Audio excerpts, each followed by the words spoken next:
Hello everyone, मैं doctor Sunita Sharma एक बार पुनः आपके सामने उपस्थित हूँ।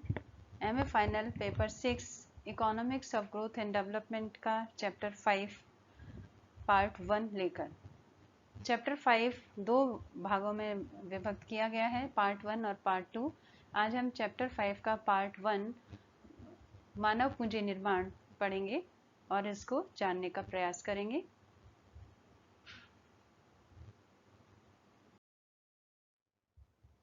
सबसे पहले हम यह देखने का प्रयास करते हैं कि मानव पूंजी का क्या अर्थ है और मानव पूंजी निर्माण से क्या तात्पर्य है। पूंजी दो प्रकार की होती है, मानवीय और भौतिक, ह्यूमन एंड फिजिकल कैपिटल। पूंजी स्टॉक की वृद्धि काफी हद तक मानव पूंजी निर्माण पर निर्भर करती है। और मानव पूंजी निर्माण क्या है? देश के सब लोगों का ज्ञान, कुशलता और क्षमताएं बढ़ाने की प्रक्रिया है। यानी जिस प्रक्रिया के माध्यम से देश के सभी लोगों का ज्ञान बढ़े, कुशलता बढ़े और क्षमताएं बढ़े, वही प्रक्रिया मानव पूंजी निर्माण कहलाती है। एडम स्मिथ के अनुसार किसी देश की स्थिर पूंजी के स्टॉक में हम क्या शामिल करते हैं? सभी निवासियों की अर्जित और उपयोगी योग्यताओं को, acquired capabilities and useful capabilities को इंक्लूड किया जाता है। वेबलन कहते हैं, प्रौद्योगिकी ज्ञान तथा कुशलता समाज के अभौतिक उपकरण हैं, अमूर्त संपत्ति हैं, जिसके बिना भौतिक पूंजी उत्पादकता पूर्वक प्रयोग में नहीं लाई जा सकती। हार्बिन्सन के अनुसार मानव पूंजी निर्माण का उद्देश्य ऐसे व्यक्ति उपलब्ध कराना और उनकी संख्या में वृद्धि करना है जो कुशल, शिक्षित तथा अनुभव संपन्न हो, जो देश के आर्थिक और राजनीतिक विकास के लिए अत्यंत आवश्यक है। आज विश्व के देशों में मानव पूंजी में निवेश हेतु सबसे ज्यादा प्राथमिकता दी जाती है।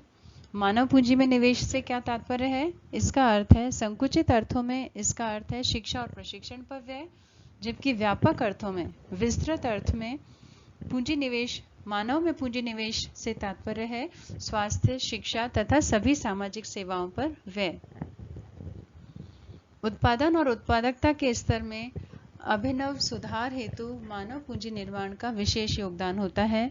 मानव पूंजी क्या है? मानव पूंजी एक ऐसा घटक है जिसके द्वारा उत्पादन की क्षमता बढ़ती है तथा निवेश के नए अवसर प्राप्त होते हैं। विकासशील देशों में मानव पूंजी निर्माण निम्न कारणों से महत्वपूर्ण है। इसके द्वारा विज्ञान, तकनीक एवं नवीनतम यंत्र उपकरणों का बढ़ता हुआ प्रयोग संभव है, जिन्हें संचालित करने के लिए, चलाने के लिए कुशलता और तकनीकी ज्ञान की आवश्यकता होती है। दूसरा, मानव पूंजी निर्माण इसलिए भी महत्वपूर्ण है क्योंकि वर्तमान समय में तकनीक एवं प्रबंध का ज्ञान तेजी से बढ़ रहा है। विकासशील देश नई नई तकनीकों को अपना रहे हैं, इसके लिए अधिक कुशलता और प्रशिक्षण प्राप्त करना बहुत जरूरी हो जाता है। तीसरा, विकास के साथ साथ दृष्टिकोण भी परिवर्तित होता है। मानव संसाधन विकास के दृष्टिकोण आधुनिक बनते हैं और आधुनिक और नवीन दृष्टिकोण अपनाने के साथ साथ विकास के नए रास्ते भी खुलते हैं। इस प्रकार यदि मानवीय संसाधनों पर बहुत कम निवेश किया जाता है तो इससे श्रम की कुशलता कम होगी, लोगों में उद्यमशीलता का अभाव होगा तथा तकनीकी रूप से कुशल व्यक्तियों, प्रशिक्षित श्रमिकों और प्रशासनिक कुशलताओं का अभाव होगा। इन सभी कमियों को दूर करने के लिए हमें जनशक्ति नियोजन करना अत्यंत आवश्यक है, यानी कि हमें मैन पावर प्लानिंग करना बहुत जरूरी हो जाता है। अब हम देखते हैं मानव पूंजी निर्माण का क्या महत्व है। Importance of human capital formation. JK Galbraith, professor JK Galbraith क्या कहते हैं? We now get the larger part of our industrial growth not from more capital investment but from investment in men and improvements brought about by improved men। इस प्रकार आर्थिक विकास को और आगे बढ़ाने के लिए मानव पूंजी निर्माण के महत्व को हम निम्न बिंदुओं से दर्शा सकते हैं। सबसे पहला पॉइंट आता है, परिवर्तन की प्रक्रिया को तेज करता है, fostering the process of change. मानव पूंजी निर्माण यदि किया जाता है तो यह आर्थिक विकास की प्रक्रिया को तेज करता है। जैसा कि हम जानते हैं, मानव पूंजी या मानव संसाधन से क्या अभिप्राय हमने लिया? कि यदि किसी देश के साधनों को या इन मनुष्य को, किसी देश की जनशक्ति को, जनसंख्या को उत्पादन के साधन के रूप में विकसित किया जाए, उत्पादन का साधन मानते हुए उसे शिक्षित और प्रशिक्षित किया जाए, उसे ट्रेनिंग दी जाए, उसे स्किल बनाया जाए, तो जब किसी देश के जन संसाधनों को शिक्षण और प्रशिक्षण देकर के एक उत्पादन के साधन के रूप में तैयार किया जाता है, तब हम उसे मानवीय पूंजी कहते हैं। और ये प्रक्रिया मानवीय पूंजी निर्माण की प्रक्रिया कहलाती है। तो मानव पूंजी निर्माण की जो प्रक्रिया है, इस मानव पूंजी निर्माण का महत्व ये है कि ये परिवर्तन की प्रक्रिया को तेज करता है, अर्थव्यवस्था को विकासोन्मुख बनाता है, लोगों की मनोवृत्ति में परिवर्तन लाता है और लोग अपने आर्थिक मामलों में ऊंची प्राथमिकताएं तय करने लगते हैं और उन्हें पूरा करने के लिए प्रयास भी करते हैं। इसके साथ ही अर्थव्यवस्था में संरचनात्मक परिवर्तन भी आते हैं और अर्थव्यवस्था जड़ और परंपरागत समाज से आधुनिक समाज में बदल जाती है। Economy change into a modern society from traditional society. सरकार को परिवर्तन की प्रक्रिया लागू करने के लिए अधिक स्टाफ चाहिए, अधिक लोगों की ज़रूरत होती है और ये सभी लोग मैनेजरियली, टेक्निकली एफिशिएंट होने चाहिए। और इस प्रकार कृषि में भी भूमि का उपयोग करने के नए नए तरीके अपनाने के लिए, उत्पादन के नए तरीकों का उपयोग करने के लिए दक्ष श्रमिकों की आवश्यकता होती है। यातायात, शिक्षा व्यवस्था, संचार आदि के लिए असंख्य दक्ष लोगों की आवश्यकता होती है। इस प्रकार मानव पूंजी निर्माण परंपरागत रूप से एक भावनात्मक और भौतिक समाज को आधुनिक समाज में बदलने में महत्वपूर्ण भूमिका निभाता है। दूसरा महत्व यह है कि भौतिक पूंजी को अधिक उत्पादक बनाता है।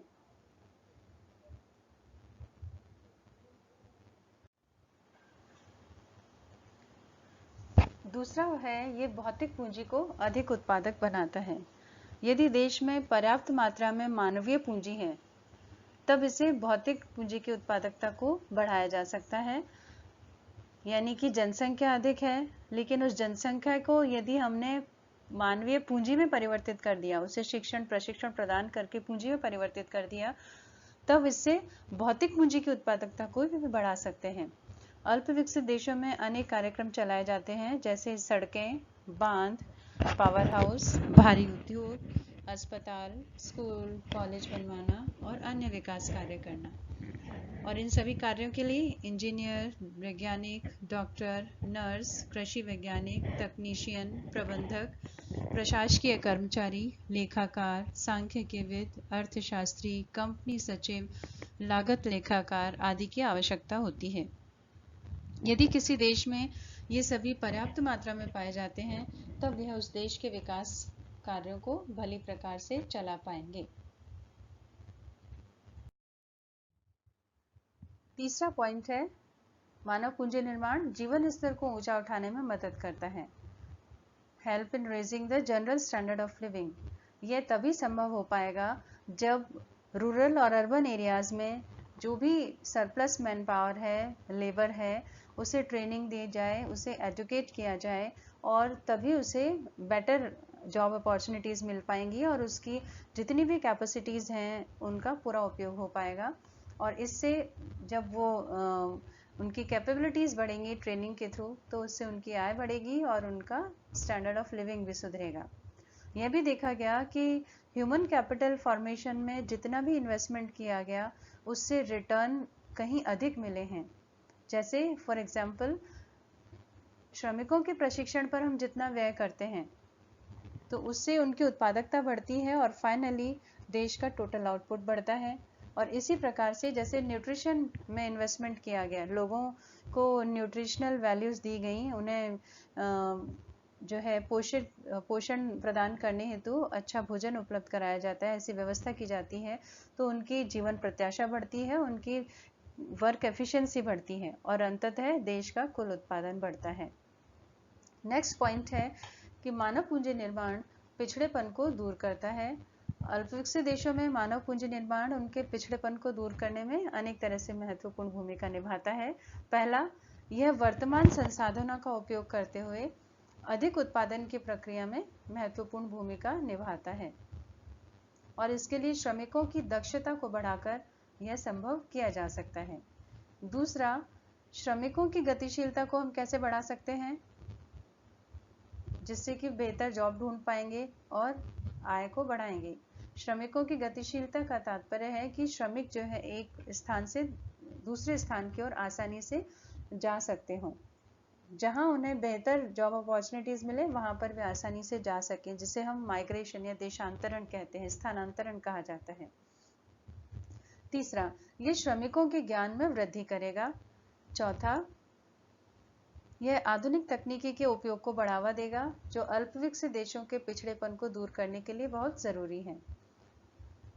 पांचवा पॉइंट ये है कि मानव पूंजी निर्माण का महत्व विकास की प्रारंभिक अवस्थाओं में अधिक होता है, क्योंकि जब विकास शुरू किया जाता है, विकास की प्रक्रिया जब शुरू की जाती है, उस समय हमें फिजिकल कैपिटल फॉर्मेशन की ज़्यादा आवश्यकता होती है।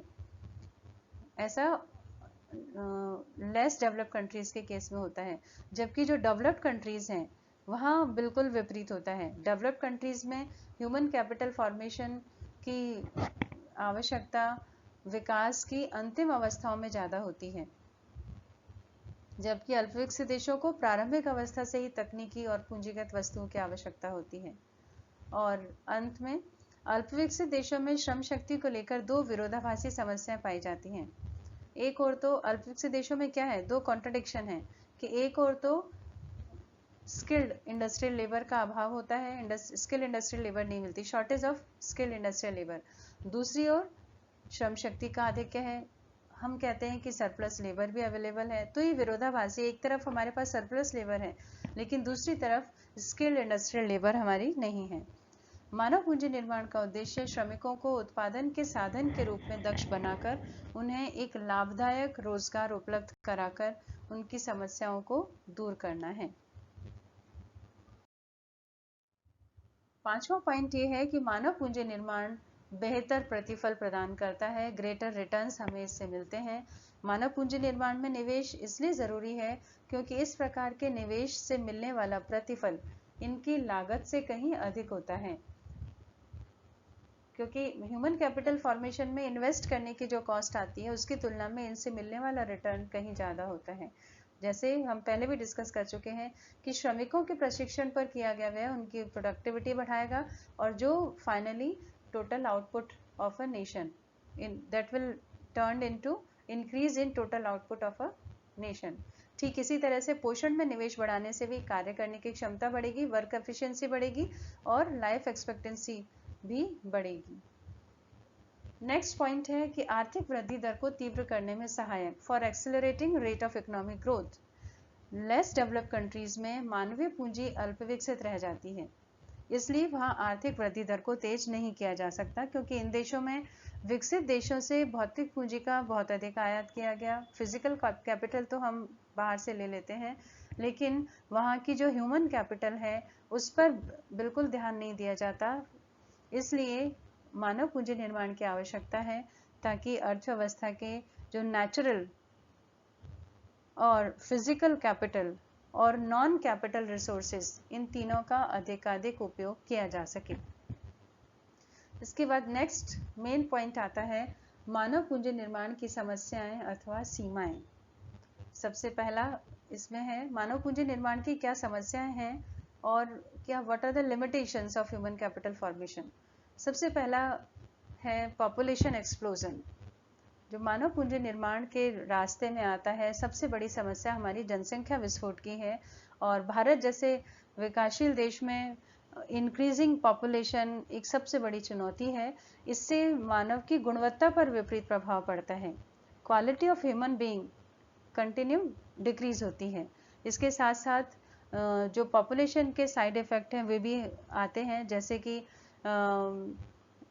क्लीनलीनेस है, employment, water sanitation facility, housing, hospitals, education, food supply, nutrition, road transport, electricity, ये जितनी भी फैसिलिटीज़ हैं इन सब की प्रति व्यक्ति उपलब्धता को घटाता है। पॉपुलेशन जब ज़्यादा बढ़ेगी then per capita availability of these facilities will decrease। संक्षेप में, जनसंख्या का अत्यधिक दबाव मानव पूंजी का निर्माण करने की क्षमता को घटा देता है और इसीलिए बढ़ती हुई जनसंख्या मानव पूंजी निर्माण के लिए बाधक के रूप में काम करती है।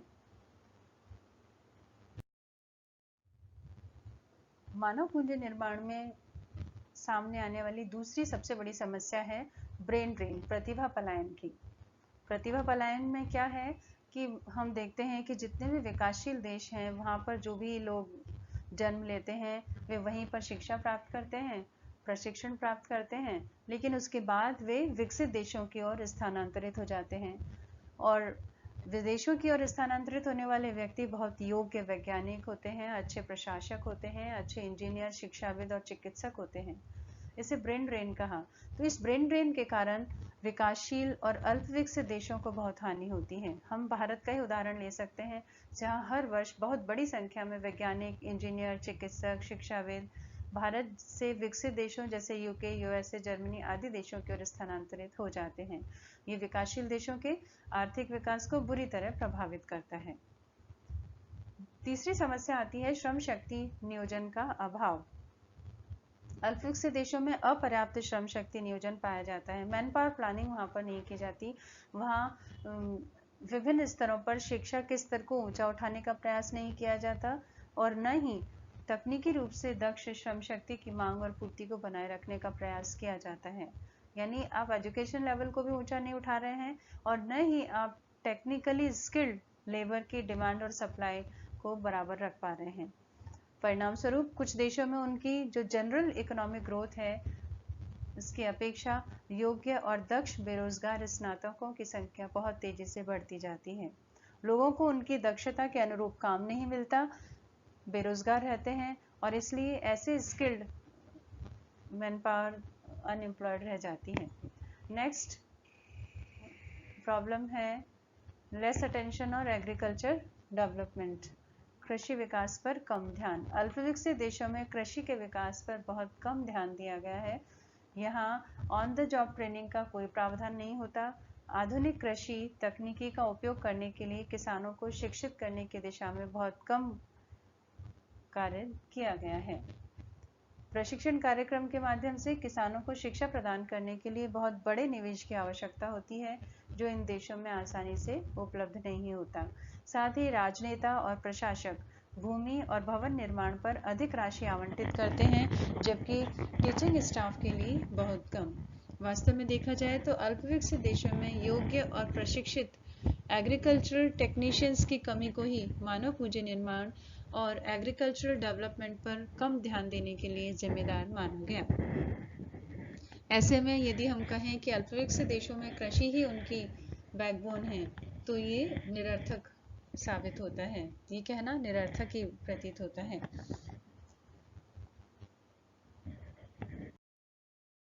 नेक्स्ट प्रॉब्लम है मानव पूंजी निर्माण की वृद्धि दर को मापने की समस्या। How to measure growth rate of human capital. क्योंकि मानव पूंजी निर्माण की वृद्धि दर को मापना बहुत कठिन होता है कि ह्यूमन कैपिटल फॉर्मेशन किस रेट पर हो रहा है। फिर भी ये माना जाता है कि मानव पूंजी निर्माण की वृद्धि दर अर्थव्यवस्था में श्रम शक्ति की वृद्धि दर से अधिक होनी चाहिए। हम ये मानकर चलते हैं, ये कोशिश करते हैं कि rate of growth of man power और दूसरी तरफ rate of growth of human capital formation, then rate of growth of human capital formation should be greater than the rate of growth of increasing man power. Next problem है शैक्षिक स्तर में गिरावट, lowering of academic standards. अल्प विकसित देशों ने अति उत्साह में आकर के बहुत जल्दबाजी में अनेक यूनिवर्सिटीज़ उन्होंने खोल दी, लेकिन उनकी एजुकेशनल क्वालिटी पर कोई ध्यान नहीं दिया और न ही हायर एजुकेशन के लिए उन्होंने कोई स्टैंडर्ड तय किए। इसके परिणाम स्वरूप क्या हुआ कि यूनिवर्सिटी एजुकेशन में फेल्योर्स का परसेंटेज बढ़ गया और इतने ज़्यादा फेल्योर स्टूडेंट्स और lower quality of education level के कारण हमारे यहाँ ग्रेजुएट्स और पोस्ट ग्रेजुएट लोगों की स्किल में कमी आई और इन्हीं लोगों ने जाकर के पब्लिक और प्राइवेट सेक्टर दोनों फील्ड में काम किया और जिसके कारण विकसित देश और अधिकांश विकसित देशों ने हमारे देशों की डिग्री को मान्यता देना बंद कर दिया। लास्ट प्रॉब्लम है problem to measure human capital. मानव पूंजी को कैसे मापा जाए। पहले वाला पॉइंट था मानव पूंजी निर्माण की वृद्धि दर को, ग्रोथ रेट को कैसे मेजर किया जाए, और ये पॉइंट है कि how to measure human capital. क्योंकि ऐसे बहुत से तरीके हो सकते हैं जिससे कि हम प्रोडक्टिविटी ऑफ ह्यूमन बीइंग्स को इंक्रीज कर सकते हैं, मानव की उत्पादकता को बढ़ा सकते हैं। तो इसलिए यहाँ मानव पूंजी के मापन में समस्या आती है। यहाँ तक कि हमें ऐसे बहुत से तत्व मिल सकते हैं जो मानव की उत्पादकता को तो बढ़ाते हैं, लेकिन उनका हम क्वांटिटेटिवली मेजरमेंट नहीं कर सकते। क्वालिटेटिव मेजर संभव नहीं है, मात्रात्मक मापन संभव नहीं होता। साथ ही मानव पूंजी निर्माण को मापने का सही तरीका कौन सा है, ये तय करना भी मुश्किल होता है। आज के इस वीडियो में हमारा चैप्टर 5 का पार्ट 1 पूरा होता है, और नेक्स्ट पार्ट 2 में हम फिर आपके सामने एक बार उपस्थित होंगे। इस वीडियो में हमने what is human capital formation, मानव पूंजी निर्माण क्या है, इसके सामने क्या समस्याएं आती हैं, और मानव पूंजी निर्माण की इम्पोर्टेंस क्या है, इस बारे में डिस्कस किया। पार्ट 2 में हम डिस्कस करेंगे role of education in human capital formation. तब तक के लिए मिलते हैं नेक्स्ट वीडियो में। तब तक के लिए गुड बाय।